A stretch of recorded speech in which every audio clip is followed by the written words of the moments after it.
ముద్రగడ పద్మనాభం గారు బ్రతికుంటుండగే మనస్సుకు శాంతి లేకుండా ఆత్మకు ఆనందం లేకుండా ఎన్నో బాధలు కష్టాలతో ఆయన చనిపోయారు. చనిపోయిన తర్వాతైనా శాంతి లేకుండా చేస్తున్నారు. ఇప్పుడు ఎక్కడ లేని ప్రేమ కూతురెళ్ళి చివరిగా మా తండ్రిని చూద్దాం, శవాన్ని చూద్దామని వెళ్ళారు. మంచిది. కానీ ఆయన లెటర్లో ఏం రాశారట? నేను నెల రోజులు హాస్పిటల్లో ఉన్నప్పుడు నా కూతురికి నేను జ్ఞాపకం రాలేదా? నా భార్య క్యాన్సర్ ట్రీట్మెంట్ అయిన తర్వాత నేను ఇంటికి తీసుకొని వెళ్తే తల్లిని చూడు తల్లి అని 5 నిమిషాలు అడిగితే 5 నిమిషాలు కనీసం తలుపులు కూడా తెరవలేదు కదా. ఇదా కూతురు ప్రేమ అని ఒక వెర్షన్. ఇక్కడ మనం నేర్చుకోవాల్సింది ఏంటంటే, రాజకీయ నాయకులు దీన్ని రాజకీయం చేస్తున్నారు.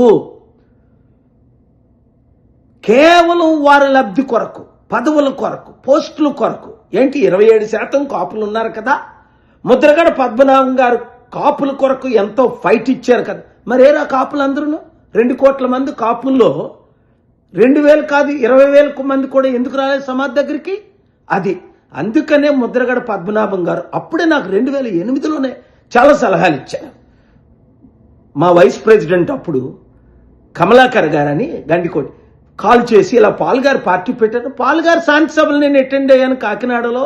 అంత గొప్ప ఆయన పార్టీ పెట్టడం చాలా మంచిది. ఆయన రాష్ట్రానికి ముఖ్యమంత్రి అయితే రాష్ట్రం బాగుపడుతుంది, దేశానికి ప్రధానమంత్రి అయితే దేశమే బాగుపడుతుంది. 200 దేశాల ద్వారా ఆయన ఇన్వెస్ట్మెంట్లు తీసుకొస్తారని చాలా ఎన్నిక.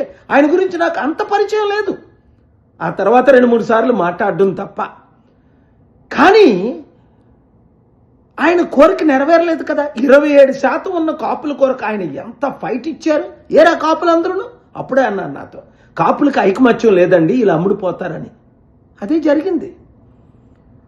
రాజకీయ వాళ్ళ పార్టీలు పదవుల కొరకు ఇప్పుడు చనిపోయిన తర్వాత కూడా రచ్చ చేస్తున్నారే తప్ప.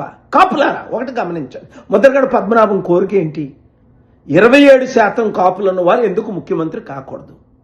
ఏ 3% ఉన్నోళ్ళే 5% ఉన్నోళ్ళే మనల్ని ఏలాల 70-80 సంవత్సరాలు. రెండోది, కాపులకి ఎందుకు ఐకమత్యం లేదు? 3, ఈ కాపులు ఎందుకు ఈ నాయకులందరూ అమ్ముడుపోవాలి? ఒకడు ఆ పార్టీకి, ఒకడు ఈ పార్టీకి మన ఓట్లన్నీ తీసుకెళ్ళి. కనుక ముద్రగడ మీద ప్రేమ ఉన్న ప్రతి ఒక్కరూ, ఆయన ఆత్మశాంతి కోరుకున్న ప్రతి ఒక్కరూ ఇప్పుడైనా ఏకము కండి. ఎస్, 60% ఉన్న మన బీసీలు ఎందుకు ముఖ్యమంత్రి కాకూడదు? 27% ఉన్న మన కాపులు ఎందుకు ముఖ్యమంత్రి కాకూడదు? కేవలం కుటుంబ కుల పాలనే నడపాలా? ఇంకెంతకాలం ఈ అవినీతి? ఇప్పుడు కూడా శవ రాజకీయాలు చేస్తున్నారే.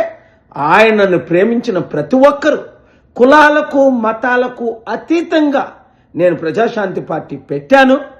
అది అందరి కొరకు, అందరి అభివృద్ధి కొరకు. వీళ్ళు రాజకీయం చేయనివ్వకండి, ఆపండి. మన అందరం ఒకటవుదాం. ప్రజలకు అండగా, నిరుద్యోగులకు ఉద్యోగాలు, రైతులకు న్యాయం. అది ముద్రగడ గారు ఫైట్ ఇచ్చింది. ఆయన కోరికను నెరవేర్చుదాం. ఈ వీడియో అందరికీ షేర్ చేయండి. రాజకీయ నాయకులకు గుడ్ బై చెప్పండి. God bless you.